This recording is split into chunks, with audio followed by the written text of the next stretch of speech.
आज की क्लास में हम लोग देखते हैं कि भारत में आयोजित होने वाले जो दिल्ली दरबार थे ये क्या आयोजित होते थे, या हम यूं कहें कि दिल्ली दरबार होता क्या था, ये दरबार क्या होते थे। जैसे हम लोग जानते हैं कि भारत ये ब्रिटेन का एक औपनिवेशिक क्षेत्र था। तो ब्रिटेन में जब किसी राजा या रानी का राज्याभिषेक होता था तो उसकी खुशियां भारत में मनाई जाती थी, क्योंकि हम इनके प्रजा थे, ये हमारे राजा थे। तो ये, या हम यूं कहें कि इनके गद्दी पर बैठने का जो स्वागत या खुशियां मनाई जाती थी, उसके लिए भारत में एक भव्य कार्यक्रम, भव्य समारोह का आयोजन किया जाता था। इस समारोह के आयोजन में काफी धन खर्चा किया जाता था, शान शौकत में काफी धन खर्चा किया जाता था। अब चूंकि मामला राजा का था, राजा क्या करता था कि वो दरबार लगाता था। राजा कोई भी कार्य करता था तो वो दरबार लगा के करता था। इसलिए इस समारोह का जो आयोजन होता था, उद्देश्य किसका था कि किसी राजा का, जो इंग्लैंड का राजा होगा, उसके राज्याभिषेक के जो तैयारी होती थी, जिसका समारोह पूर्वक हम लोग स्वागत करते थे, खुशियां मनाते थे, तो किसका तरीके से, तो दरबार लगाया जाता था। राजा का मामला, राजा कोई भी कार्य करता था तो दरबार लगाता था। तो यहां भी इसलिए कहा गया कि ये दरबार है। अब किस स्थान पर यह दरबार लगाया जाता था, तो स्थान कौन सा था, दिल्ली में दरबार लगाया जाता था। इसलिए इसको कहते थे कि दिल्ली दरबार। भारतीय इतिहास में कुल 3 दिल्ली दरबारों का उल्लेख है। 3 दिल्ली दरबार आयोजित किए गए थे। अब ये दिल्ली दरबार आयोजित किए गए थे, जैसे हमने अभी कहा पीछे, कि किसी भी राजा का जब राज्याभिषेक होता, किस राजा का, इंग्लैंड के किसी भी राजा का अगर राज्याभिषेक होता था तो उसकी खुशियां भारत में मनाई जाती थी, या उस राज्याभिषेक की घोषणा भारत में होती थी। तो उसके लिए 3 दिल्ली दरबार का आयोजन किया गया। अब हम देखते हैं कि कौन से दिल्ली दरबार में किस राजा का राज्याभिषेक की उद्घोषणा होती है। प्रथम दिल्ली दरबार का आयोजन होता है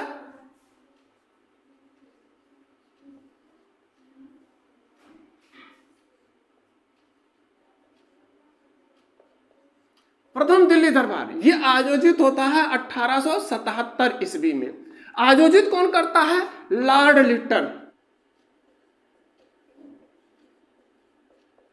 लॉर्ड लिटन प्रथम दिल्ली दरबार का आयोजन करते हैं 1877 ईस्वी में।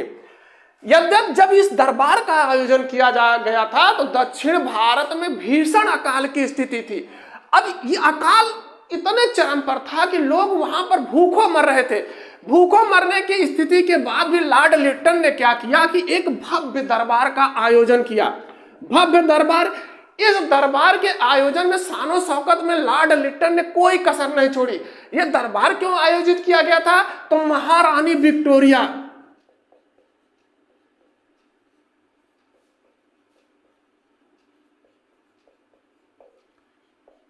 महारानी विक्टोरिया जो थी, इंग्लैंड की महारानी थी, इन्हें भारत का सामग्री घोषित किया गया।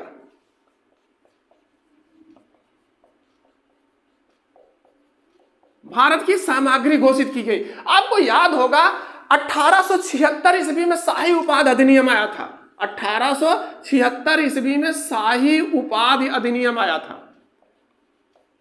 हमने आपको बताया भी था कि शाही उपाधि अधिनियम क्या था। इस शाही उपाधि अधिनियम के तहत महारानी विक्टोरिया को भारत की सामग्री और इन्हें कैसर ये हिंद की उपाधि दी गई। जो शाही उपाधि अधिनियम आया था उसके तहत महारानी विक्टोरिया को कैसर ए हिंद की उपाधि दी गई। कैसर ए हिंद की उपाधि महारानी को क्यों दी गई, या महारानी को भारत की सामग्री क्यों घोषित किया गया, तो आपको याद होगा कि 1857 ईस्वी की क्रांति के बाद महारानी विक्टोरिया ने 1 नवंबर 1858 ईस्वी को यह घोषणा किया कि आज से कंपनी की सत्ता समाप्त हो गई। अब शासन सत्ता कंपनी के हाथों में नहीं होगी। अब सीधे सीधे सत्ता किसके हाथ में होगी, तो ब्रिटिश सम्राट के हाथों में होगी। अर्थात महारानी उस समय ब्रिटेन की महारानी थी, सम्राट की गद्दी पर महारानी विक्टोरिया बैठी हुई थी। इसलिए उस अधिनियम के तहत 1 नवंबर 1858 ईस्वी को अधिनियम के तहत महारानी भारत की भी महारानी हुई। इंग्लैंड की महारानी तो थी, हम लोग इंग्लैंड के उपनिवेश थे, इंग्लैंड वालों की शासन सत्ता हमारे यहाँ थी और हम लोग भी उनके जो प्रजा थे। तो हमारी राजा भी हुई कौन, महारानी विक्टोरिया। अब महारानी विक्टोरिया जब राजा हुई तो उस उपाधि अधिनियम के द्वारा इन्हें कैसर हिंद की उपाधि दी गई। अब सत्ता जब इनको प्राप्त हुई तो सत्ता प्राप्त होने के बाद पहले जो है शाही उपाधि किसे दिया गया? महारानी विक्टोरिया को दिया गया। यहां से कई बार पेपर में प्रश्न निकला है कि सबसे पहले शाही उपाधि या भारत की सामग्री किसे घोषित किया गया? तो महारानी विक्टोरिया को घोषित किया गया। यद्यपि पहले दिल्ली दरबार में कोई भी महाराजा या रानी भारत नहीं आया था, लेकिन उनका संदेश यहां पढ़ा गया। इस दरबार पे इतना खर्चा किया लॉर्ड लिटन ने कि जो भारत के राष्ट्रवादी विचारधारा वाले व्यक्ति थे उन्होंने इसका घोर विरोध किया। अभी हमने आपसे कहा कि जब इस प्रथम दिल्ली दरबार का आयोजन किया जा रहा था तो उस समय दक्षिण भारत में भीषण अकाल की स्थिति थी। तो हमारे यहाँ राष्ट्रवादी विचारधारा भारतीयों ने क्या कहा कि जो ये दरबार पर धन खर्चा किया जा रहा है, अनर्गल पैसा उड़ाया जा रहा है, अगर यही धन गरीबों में बांटा जाए तो उनकी स्थिति सुधर सकती है। लेकिन लॉर्ड लिटन और अंग्रेजों ने इस पर कोई ध्यान नहीं दिया। उन्होंने क्या किया कि एक भव्य दरबार का आयोजन किया। महारानी विक्टोरिया के संदेशों को पढ़ा गया। महारानी विक्टोरिया का जो संदेश था प्रथम दिल्ली दरबार में पढ़ा गया। अगर हम देखें तो उस दिल्ली दरबार में महारानी विक्टोरिया के जो उद्घोषणा थी या जो संदेश थे उसके कुछ अंश आज भी कलकत्ता के विक्टोरिया मेमोरियल हॉल में लिखित हैं। अब दूसरे दिल्ली दरबार के आयोजन की योजना बनती है। द्वितीय दिल्ली दरबार ये कब होता है? ये 1903 ईस्वी में इसके आयोजन की व्यवस्था की जाती है। उस समय भारत का वायसराय या गवर्नर जनरल कौन था, या हम यूं कहें कि द्वितीय दिल्ली दरबार का आयोजन करने वाला कौन था? तो इसका आयोजन करने वाला लॉर्ड कर्जन। लॉर्ड कर्जन ने द्वितीय दिल्ली दरबार का आयोजन 1903 ईस्वी में किया। इस द्वितीय दिल्ली दरबार में एडवर्ड सप्तम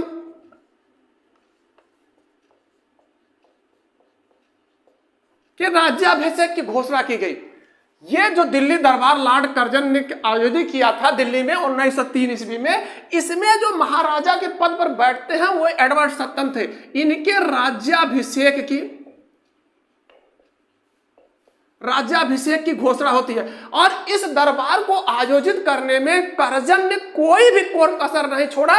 इतना शानो शौकत से खर्चा किया कि उससे अगर हम देखें तो भारत की जो आर्थिक स्थिति थी वो सुधर सकती थी, या उससे इतना तो काम हो ही सकता था कि जो गरीब आम जनमानस था उनका भला हो सकता था। लेकिन कर्जन ने क्या किया कि उनकी परवाह ना करते हुए इसने एक भव्य दरबार का आयोजन किया।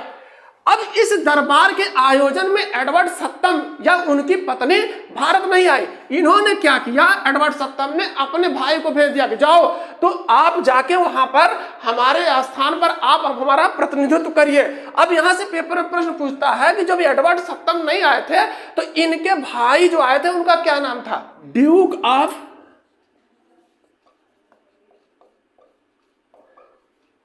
कनाट। इनके भाई का नाम ड्यूक ऑफ कनाट था। और यहां से कभी कभी पेपर में प्रश्न पूछता है कि इनकी पत्नी का क्या नाम था? जो एडवर्ड सप्तम आए थे, जो एडवर्ड सप्तम राजा बने थे, उनकी पत्नी का क्या नाम था? तो उनकी पत्नी का नाम था अलेक्जेंडा।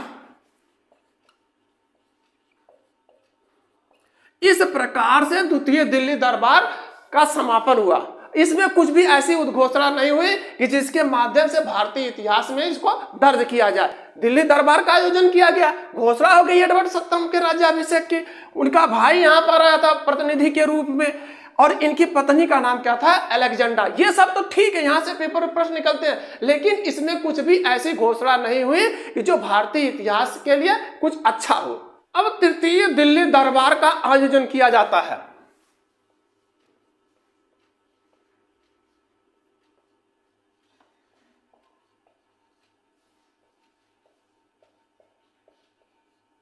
कब आयोजित किया जाता है? तो ये 1911 ईस्वी में ये आयोजित किया जाता है। और इसका आयोजन करने वाला कौन था? लॉर्ड हार्डिंग द्वितीय। ये दिल्ली दरबार, जो तीसरा दिल्ली दरबार था, इसमें कुछ ऐसी घोषणाएं हुई जिससे काफी प्रश्न निकल के आते हैं। हम लोग इसको देखते हैं, तृतीय दिल्ली दरबार का आयोजन क्यों किया गया था या इसमें क्या उद्घोषणा हुई। यह दिल्ली दरबार, जो तीसरा दिल्ली दरबार आयोजित किया गया था, तो उस समय राजा की गद्दी पर जॉर्ज पंचम बैठे थे, साथ में इनकी पत्नी जो है मेरी का जो है रानी के पद पर आसीन किया गया। जॉर्ज पंचम राजा हुए और इनकी पत्नी मेरी महारानी घोषित हुई। अब जॉर्ज पंचम के लिए जो तृतीय दिल्ली दरबार का आयोजन किया गया, अभी तक दोनों दिल्ली दरबारों में कोई भी राजा इंग्लैंड का भारत नहीं आया था, लेकिन यहां पर क्या हुआ कि जॉर्ज पंचम और उनकी पत्नी ये दोनों भारत आते हैं। अब जब ये भारत आते हैं तो भारतीयों में, साथ में जो अंग्रेज थे, उनमें अति उत्साह का संचार हो जाता है कि चलिए हमारे राजा आ रहे हैं, हमारी महारानी आ रही है। अभी तक जितने भी दिल्ली दरबार का आयोजन हुआ तो कोई भी राजा नहीं आया, ना कोई उनकी पत्नी उनके साथ आई। अभी पिछले दिल्ली दरबार में जो दूसरा दिल्ली दरबार आयोजित हुआ था तो महाराजा ने अपने भाई को भेज दिया था, लेकिन इसमें क्या है कि इसमें स्वयं महाराजा आ रहे हैं और उनकी पत्नी भी आ रही है। अब इतना अति उत्साह में लोग स्वागत समारोह की तैयारी करना शुरू कर दिया। जैसे आज होता नहीं है कि कोई भी आता है तो हम लोग उसको माला पहना के स्वागत करते हैं या गुलदस्ता देके भेंट स्वागत करते हैं, तो उसी प्रकार से जब जॉर्ज पंचम और उनकी पत्नी मेरी भारत आते हैं तो इनके स्वागत के लिए लोग हीरे जवाहरात से जड़े हुए मुकुट भेंट करते हैं। किसे? जॉर्ज पंचम को। काफी हीरे जवाहरात उस मुकुट में जड़े हुए थे, उसको महाराजा को समर्पित किया जाता है कि हम आपको जो है स्वागत करते हैं, भारत में आपके स्वागत के लिए हम ये देते हैं। साथ में मेरी कोई बहुमूल्य उपहार दिए जाते हैं, जो महारानी थी उनको बहुमूल्य उपहार दिया जाता है। कहा तो यूं जाता है कि जो पटियाला की महारानी थी उन्होंने हीरे जवाहरात से जड़े हुए एक हार भेंट किया था महारानी मेरी को। इनके स्वागत समारोह के लिए लॉर्ड हार्डिंग द्वितीय ने तृतीय दिल्ली दरबार का आयोजन किया, उस पर काफी धन खर्चा किया, भव्यता की कोई कमी नहीं थी। कहा तो यूं भी जाता है कि जब ये दरबार का आयोजन किया जाता था तो वहां पर इस तृतीय दिल्ली दरबार के आयोजन के समय अस्थायी शहर बसा दिया गया। यहां से एक चीज पेपर में प्रश्न पूछता है कि ये जो दिल्ली दरबार हो रहे थे तो ये कहां पर होते थे? जैसे दिल्ली, तो दिल्ली छोटा एरिया तो है नहीं, एक बहुत बड़ा एरिया है, तो ये जो दरबार अगर आयोजित किए गए होंगे थोड़ी सी एरिया में हुए होंगे, तो ये जो एरिया था उसको क्या कहते थे? तो उसको कहते थे कोरोनेशन पार्क। आज के समय में, ये वर्तमान समय में इसको कहते हैं कोरोनेशन पार्क। इस कोरोनेशन पार्क में जॉर्ज पंचम और महारानी मेरी का भव्य स्वागत किया गया और उस आसपास के एरिया में जो है अस्थायी शहर का निर्माण कर दिया गया। इस अस्थायी शहर में कोई भी ऐसी कमी नहीं थी। अगर एक बार देखने वाला ये सोचे कि शहर केवल नाम मात्र का बसा है, तो कुछ ऐसा नहीं था कि इस शहर में कोई कमी हो, जैसे बिजली, पानी, स्वास्थ्य, किसी भी प्रकार की कोई भी कमी नहीं थी। देखने के बाद ऐसा नहीं लगता था कि यह अस्थायी शहर है। इतना खर्चा किया गया और जॉर्ज पंचम और उनकी पत्नी मेरी भारत आते हैं और इसमें उन्होंने उद्घोषणा किया। क्या उद्घोषणा किया? उन्होंने कहा कि जो ये बंगाल का विभाजन है, आपको याद होगा कि बंगाल का विभाजन कब हुआ था? तो ये विभाजन हुआ था 16 अक्टूबर 1905 ईस्वी को। किसने किया था? तो लॉर्ड कर्जन ने किया था। लॉर्ड कर्जन ने इस बंगाल का विभाजन कर दिया था। 16 अक्टूबर 1905 ईस्वी को बंगाल का विभाजन प्रभावी हो गया था। अब यहां पर जॉर्ज पंचम और उनकी पत्नी मेरी आते हैं भारत तृतीय दिल्ली दरबार के आयोजन में। उन्होंने क्या कहा कि अब ये जो बंगाल का विभाजन है, जो 16 अक्टूबर 1905 ईस्वी से प्रभावी है, लॉर्ड कर्जन के शासनकाल से, यह समाप्त है। अब ये संयुक्त होगा। जैसे जॉर्ज पंचम ने स्वागत समारोह में कहा कि जो बंगाल है इसका विभाजन रद्द होता है। भाई अभी हमने पीछे देखा कि लॉर्ड कर्जन के समय में 16 अक्टूबर 1905 ईस्वी को विभाजन हुआ था, तो सम्राट ने क्या कहा कि ये बंगाल का विभाजन अब रद्द, अब बंगाल संयुक्त होगा। तो इसके लिए बंगाल पुनर्गठन अधिनियम पारित किया गया कि बंगाल का पुनर्गठन किया जाएगा। अब इस बंगाल में क्या किया गया? इस बंगाल को बनाया गया बंगाल, बिहार और उड़ीसा क्षेत्रों में इसको बांट दिया गया। बंगाल, बिहार, उड़ीसा क्षेत्रों में बांटा गया। साथ में इसको जो है असम में भी विभाजित किया गया, एक अलग प्रांत असम के रूप में भी निर्मित किया गया। ये असम जो है कमिश्नर क्षेत्र में विभाजित किया गया, इसे कमिश्नर का क्षेत्र बनाया गया। पहले से ही जो एक कमिश्नरी था, असम पहले से ही कमिश्नरी था, इसलिए जब इसका बंगाल पुनर्गठन हुआ तो उसको बंगाल, बिहार, उड़ीसा में विभाजित किया गया और असम बना के पुनः कमिश्नर क्षेत्र में बांट दिया गया। अभी तक हमने देखा कि बंगाल का जो विभाजन हुआ था उसमें काफी विवाद हुआ था, भारतीयों ने काफी विवाद किया और उसके लिए जगह जगह आंदोलन हुए, चाहे स्वदेशी आंदोलन हो रहे या अंग्रेजों का बहिष्कार आंदोलन था, सब हुआ। लेकिन यह जब बंगाल, बिहार, उड़ीसा, असम के रूप में इसका पुनर्गठन किया गया तो विरोध नहीं हुआ। तो ये विभाजित किस आधार पे हुए? बंगाल, बिहार, उड़ीसा, असम, ये विभाजित किस आधार पे हुए? तो ये भाषा आधार पर विभाजित हुए, भाषा के आधार पर इसको विभाजित किया गया। अब भाषाई आधार पर इसका विभाजन हो गया, इसलिए इसका जो है विरोध नहीं हुआ। उसके बाद दूसरा क्या उद्घोषणा हुई इसमें कि दिल्ली दरबार में दूसरा निर्णय क्या लिया गया कि ये जो राजधानी है, राजधानी अब परिवर्तित की जाएगी, राजधानी का परिवर्तन होगा। राजधानी कहां थी? तो राजधानी अंग्रेजों की कलकत्ता थी। यद्यप पहले से ही जो राजधानी दिल्ली थी सभी की, लेकिन अंग्रेज जो भारत पर शासन सत्ता चला रहे थे, कहां से चला रहे थे? तो कलकत्ता से चला रहे थे। अब इन लोगों ने सोचा कि हम भी राजधानी दिल्ली ले चलते हैं। दिल्ली लाने का क्या उद्देश्य इनका था? कलकत्ता एक छोर पर अवस्थित था और संपूर्ण भारत पर अगर शासन सत्ता अच्छी तरह से चलानी है, संपूर्ण भारत पर अगर अपनी पकड़ बना के रखना है, तो शासन सत्ता अगर केंद्र से चलाई जाए, बीच से चलाया जाए, तो चारों तरफ जो है अच्छी व्यवस्था करके शासन सत्ता चलाई जा सकती है। तो अंग्रेजों ने सोचा कि अगर हमारा एरिया बढ़ गया है, पहले क्या था कि हम कलकत्ता के इर्द गिर्द थे या थोड़े से एरिया पर हमारा शासन सत्ता थी, लेकिन अब क्या है कि भारत के एक बड़े भूभाग पर हमारी शासन सत्ता है, तो क्यों नहीं ऐसा किया जाए कि राजधानी को जो है बीच में अवस्थित किया जाए। तो इस प्रकार से 1911 ईस्वी में, 1911 का जो तृतीय दिल्ली दरबार था, उसमें घोषणा हुई कि अब राजधानी परिवर्तित की जाएगी। कहां ले जाएंगे? हम लोग राजधानी अब ले जाएंगे दिल्ली, राजधानी अब जाएगी दिल्ली।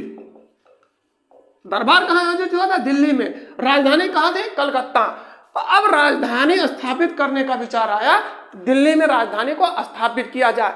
यहां से एक चीज पेपर पर बनता, थोड़ा सा ध्यान देने की जरूरत है। अगर हमसे यह पूछे कि राजधानी की उद्घोषणा कब हुई, जो राजधानी की उद्घोषणा कब हुई? तो 1911 ईस्वी में। लेकिन भारत अर्थात जो अंग्रेज अधीनस्थ क्षेत्र था, उसकी राजधानी दिल्ली कब बनी? तो ये लॉर्ड हार्डिंग द्वितीय,